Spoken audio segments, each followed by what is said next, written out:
हिंदू धर्म में कहते हैं कि ब्रह्मा जी जन्म देने वाले, विष्णु पालने वाले और शिव वापस ले जाने वाले देवता हैं। भगवान विष्णु तो जगत के पालनहार हैं। वे सभी के दुख दूर कर उनको श्रेष्ठ जीवन का वरदान देते हैं। जीवन में किसी भी तरह का संकट हो या धरती पर किसी भी तरह का संकट खड़ा हो गया, उसका समाधान खोजकर उसे हल करते हैं। भगवान विष्णु ने ही नरसिंह अवतार लेकर एक और जहां अपने भक्त प्रहलाद को बचाया था, वहीं क्रूर हिरण्यकशिपु से प्रजा को मुक्ति दिलाई थी। उसी तरह वराह अवतार लेकर उन्होंने महाभयंकर हिरण्याक्ष का वध करके देव, मानव और अन्य सभी को भयमुक्त किया था। उन्होंने ही महाबली और मायावी राजा बलि से देवताओं की रक्षा की थी। इसी तरह श्रीहरि विष्णु ने कुछ ऐसे कार्य किए थे जिनको जनकल्याण के लिए किया गया छल कहा गया। यदि वे ऐसा नहीं करते तो कई देवी और देवताओं की जान संकट में होती। तो आओ जानते हैं श्रीहरि विष्णु द्वारा जनहित में किए गए छल। भस्मासुर के साथ छल। भस्मासुर का नाम सुनकर सभी को उसकी कथा याद हो आई होगी। भस्मासुर के कारण भगवान शंकर की जान संकट में आ गई थी। हालांकि भस्मासुर का नाम कुछ और था, लेकिन भस्म करने का वरदान प्राप्त करने के कारण उसका नाम भस्मासुर पड़ गया। भस्मासुर एक महापापी असुर था। उसने अपनी शक्ति बढ़ाने के लिए भगवान शंकर की घोर तपस्या की और उनसे अमर होने का वरदान मांगा, लेकिन भगवान शंकर ने कहा कि तुम कुछ और मांग लो। तब भस्मासुर ने वरदान मांगा कि मैं जिसके भी सिर पर हाथ रखूं वह भस्म हो जाए। भगवान शंकर ने कहा तथास्तु। भस्मासुर ने इस वरदान के मिलते ही कहा, भगवान क्यों न इस वरदान की शक्ति को परख लिया जाए। तब वह स्वयं शिवजी के सिर पर हाथ रखने के लिए दौड़ा। शिवजी भी वहां से भागे और विष्णु जी की शरण में झुक गए। तब विष्णु जी ने एक सुंदर स्त्री का रूप धारण कर भस्मासुर को आकर्षित किया। भस्मासुर शिव को भूलकर उस सुंदर स्त्री के मोहपाश में बंध गया। मोहिनी स्त्री रूपी विष्णु ने भस्मासुर को खुद के साथ नृत्य करने के लिए प्रेरित किया। भस्मासुर तुरंत ही मान गया। नृत्य करते समय भस्मासुर मोहिनी की ही तरह नृत्य करने लगा और उचित मौका देखकर विष्णु जी ने अपने सिर पर हाथ रखा। शक्ति और काम के नशे में चूर भस्मासुर ने जिसकी नकल की और भस्मासुर अपने ही प्राप्त वरदान से भस्म हो गया। यहाँ छुपे थे शिव। भस्मासुर से बचने के लिए भगवान शंकर वहां से भाग गए। उनके पीछे भस्मासुर भी भागने लगा। भागते भागते शिवजी एक पहाड़ी के पास रुके और फिर उन्होंने इस पहाड़ी में अपने त्रिशूल से एक गुफा बनाई और वे फिर उसी गुफा में छिप गए। बाद में विष्णु जी ने आकर उनकी जान बचाई। माना जाता है कि वह गुफा जम्मू से किलोमीटर दूर त्रिकुटा की पहाड़ियों पर है। इन खूबसूरत पहाड़ियों को देखने से ही मन शांत हो जाता है। इस गुफा में हर दिन सैकड़ों की तादाद में शिव भक्त शिव की आराधना करते हैं। वृंदा के साथ छल। श्रीमद् देवी भागवत पुराण अनुसार जलंधर असुर शिव का अंश था, लेकिन उसे इसका पता नहीं था। जलंधर बहुत ही शक्तिशाली असुर था। इंद्र को पराजित कर जलंधर तीनों लोकों का स्वामी बन बैठा था। यमराज भी उससे डरते थे। श्रीमद् देवी भागवत पुराण अनुसार एक बार भगवान शिव ने अपना तेज समुद्र में फेंक दिया तथा इससे जलंधर उत्पन्न हुआ। माना जाता है कि जलंधर में अपार शक्ति थी और उसकी शक्ति का कारण थी उसकी पत्नी वृंदा। वृंदा के पतिव्रत धर्म के कारण सभी देवी देवता मिलकर भी जलंधर को पराजित नहीं कर पा रहे थे। जलंधर को इससे अपने शक्तिशाली होने का अभिमान हो गया और वह वृंदा के पतिव्रत धर्म की अवहेलना करके देवताओं के विरुद्ध कार्य कर उनकी स्त्रियों को सताने लगा। जलंधर को मालूम था कि ब्रह्मांड में सबसे शक्तिशाली कोई है तो वे हैं देवों के देव महादेव। जलंधर ने खुद को सर्वशक्तिमान रूप में स्थापित करने के लिए क्रमशः पहले इंद्र को परास्त किया और त्रिलोकाधिपति बन गया। इसके बाद उसने विष्णु लोक पर आक्रमण किया। जलंधर ने विष्णु को परास्त कर देवी लक्ष्मी को विष्णु से छीन लेने की योजना बनाई। इसके चलते उसने वैकुंठ पर आक्रमण कर दिया, लेकिन देवी लक्ष्मी ने जलंधर से कहा कि हम दोनों ही जल से उत्पन्न हुए हैं, इसलिए हम भाई बहन हैं। देवी लक्ष्मी की बातों से जलंधर प्रभावित हुआ और लक्ष्मी को बहन मानकर वैकुंठ से चला गया। इसके बाद उसने कैलाश पर आक्रमण करने की योजना बनाई और अपने सभी असुरों को इकट्ठा किया और कैलाश जाकर देवी पार्वती को पत्नी बनाने के लिए प्रयास करने लगा। इससे देवी पार्वती क्रोधित हो गई और तब महादेव को जलंधर से युद्ध करना पड़ा, लेकिन वृंदा के सतीत्व के कारण भगवान शिव का हर प्रहार जलंधर निष्फल कर देता था। अंत में देवताओं ने मिलकर योजना बनाई और भगवान विष्णु जलंधर का वेश धारण करके वृंदा के पास पहुंच गए। वृंदा भगवान विष्णु को अपना पति जलंधर समझकर उनके साथ पत्नी के समान व्यवहार करने लगी।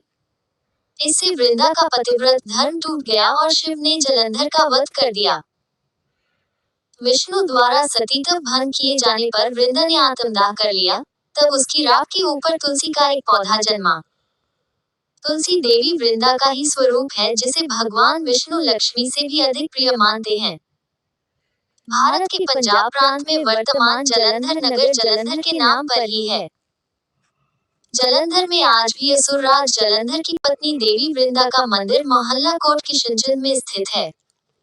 मान्यता है कि यहाँ एक प्राचीन गुफा थी, जो सीधी हरिद्वार तक जाती थी। माना जाता है कि प्राचीन काल में इस नगर के आसपास तालाब हुआ करते थे। नगर में जाने के लिए नाव का सहारा लेना पड़ता था। मोहिनी बनकर किया असुरों के साथ छल। जब इंद्र दैत्यों के राजा बलि से युद्ध में हार गए, तब हताश और निराश हुए देवता ब्रह्मा जी को साथ लेकर श्रीहरि विष्णु के आश्रय में गए और उनसे अपना स्वर्गलोक वापस पाने के लिए प्रार्थना करने लगे। श्रीहरि ने कहा कि आप सभी देवतागण दैत्यों से सुलह कर ले और उनका सहयोग पाकर मद्रांचल को मथानी तथा वासुकी नाग को रस्सी बनाकर क्षीरसागर का मंथन करें। समुद्र मंथन से जो अमृत प्राप्त होगा उसे पिलाकर मैं आप सभी देवताओं को अजर अमर कर दूंगा। तत्पश्चात ही देवता दैत्यों का विनाश करके पुनः स्वर्ग का आधिपत्य पा सकेंगे। देवताओं के राजा इंद्र दैत्यों के राजा बलि के पास गए और उनके समक्ष समुद्र मंथन का प्रस्ताव रखा और अमृत की बात बताई। अमृत के लालच में आकर दैत्य ने देवताओं का साथ देने का वचन दिया। देवताओं और दैत्यों ने अपनी पूरी शक्ति लगाकर मद्रांचल पर्वत को उठाकर समुद्र तट पर लेकर जाने की चेष्टा की, लेकिन नहीं उठा पाए। तब श्रीहरि ने उसे उठाकर समुद्र में रख दिया। मद्रांचल को मथानी एवं वासुकी नाग की रस्सी बनाकर समुद्र मंथन का शुभ कार्य आरंभ हुआ। श्री विष्णु की नजर मथानी पर पड़ी, जो कि अंदर की ओर धंसती चली जा रही थी। यह देखकर उन्होंने स्वयं कच्छप बनाकर अपनी पीठ पर मद्रांचल पर्वत को रख लिया। तत्पश्चात समुद्र मंथन से लक्ष्मी, कौस्तुभ, पारिजात, सुरा, धन्वंतरी, चंद्रमा, पुष्पक, ऐरावत, पांचजन्य, शंख, रंभा, कामधेनु, उच्च श्रवा और अंत में अमृत कुंभ निकले, जिसे लेकर धन्वंतरी जी आए। उनके हाथों से अमृत कलश छीनकर दैत्य भागने लगे ताकि देवताओं से पूर्व अमृत पान करके वे अमर हो जाएं। दैत्यों के बीच कलश के लिए झगड़ा शुरू हो गया और देवता हताश खड़े थे। श्री विष्णु अति सुंदर नारी का रूप धारण करके देवता और दैत्यों के बीच पहुंच गए और उन्होंने अमृत को समान रूप से बांटने का प्रस्ताव रखा। दैत्यों ने मोहित होकर अमृत का कलश श्री विष्णु को सौंप दिया। मोहिनी रूपधारी विष्णु ने कहा कि मैं जैसे भी विभाजन का कार्य करूं, चाहे वह उचित हो या अनुचित, तुम लोग बीच में बाधा उत्पन्न न करने का वचन दो, तभी मैं इस काम को करूंगी। सभी ने मोहिनी रूपी भगवान की बात मान ली। देवता और दैत्य अलग अलग पंक्तियों में बैठ गए। मोहिनी रूप धारण करके विष्णु ने छल से सारा अमृत देवताओं को पिला दिया, लेकिन इससे दैत्यों में भारी आक्रोश फैल गया। असुरराज बलि के साथ छल। असुरों के राजा बलि की चर्चा पुराणों में बहुत होती है। वह अपार शक्तियों का स्वामी लेकिन धर्मात्मा था। दान पुण्य करने में वह कभी पीछे नहीं रहता था। उसकी सबसे बड़ी खामी यह थी कि उसे अपनी शक्तियों पर घमंड था और वह खुद को ईश्वर के समकक्ष मानता था और वह देवताओं का घोर विरोधी था। कश्यप ऋषि की पत्नी दिति के दो प्रमुख पुत्र हिरण्यकश्यप और हिरण्याक्ष थे। हिरण्यकश्यप के पुत्र थे अनुहल्लाद, हल्लाद, भक्त प्रहलाद और सहलाद। प्रहलाद के कुल में विरोचन के पुत्र राजा बलि का जन्म हुआ। राजा बलि का राज्य संपूर्ण दक्षिण भारत में था। उन्होंने महाबलीपुरम को अपनी राजधानी बनाया था। आज भी केरल में ओणम का पर्व राजा बलि की याद में ही मनाया जाता है। राजा बलि ने विश्व विजय की सोचकर अश्वमेध यज्ञ किया और इस यज्ञ के चलते उसकी प्रसिद्धि चारों ओर फैलने लगी। अग्निहोत्र सहित उसने यज्ञ संपन्न कराए थे और इस तरह उसके राज्य और शक्ति का विस्तार होता ही जा रहा था। तब उसने इंद्र के राज्य पर चढ़ाई करने की सोची।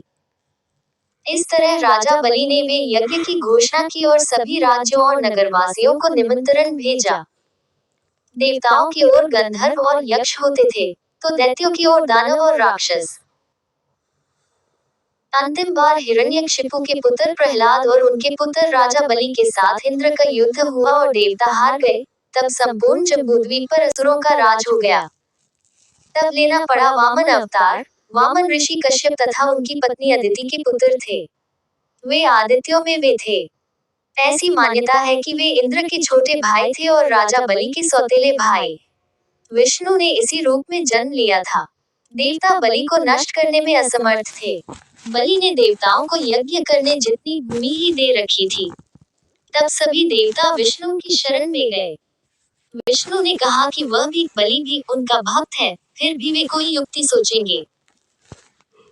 तब विष्णु ने अदिति के यहाँ जन्म लिया और एक दिन जब बलि यज्ञ की योजना बना रहा था तब वे ब्राह्मण वेश में वहां दान लेने पहुंच गए। उन्हें देखते ही शुक्राचार्य उन्हें पहचान गए। शुक्र ने उन्हें देखते ही बलि से कहा कि वे विष्णु हैं। मुझसे पूछे बिना कोई भी वस्तु उन्हें दान मत करना। लेकिन बलि ने शुक्राचार्य की बात नहीं सुनी और वामन के दान मांगने पर उनको 3 पग भूमि दान में दे दी। जब जल छोड़कर सब दान कर दिया गया, तब ब्राह्मण वेश में वामन भगवान ने अपना विराट रूप दिखा दिया।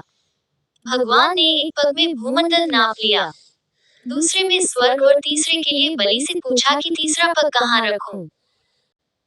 पूछने पर बलि ने मुस्कुराकर कहा इसमें तो कमी आपके ही संसार बनाने की हुई, मैं क्या करूं भगवान, अब तो मेरा सिर ही बचा है। इस प्रकार विष्णु ने उसके सिर पर तीसरा पैर रख दिया। उसकी भक्ति से प्रसन्न होकर विष्णु ने उसे पाताल में रसातल का कलियुग के अंत तक राजा बने रहने का वरदान दे दिया। तब बलि ने विष्णु से एक और वरदान मांगा।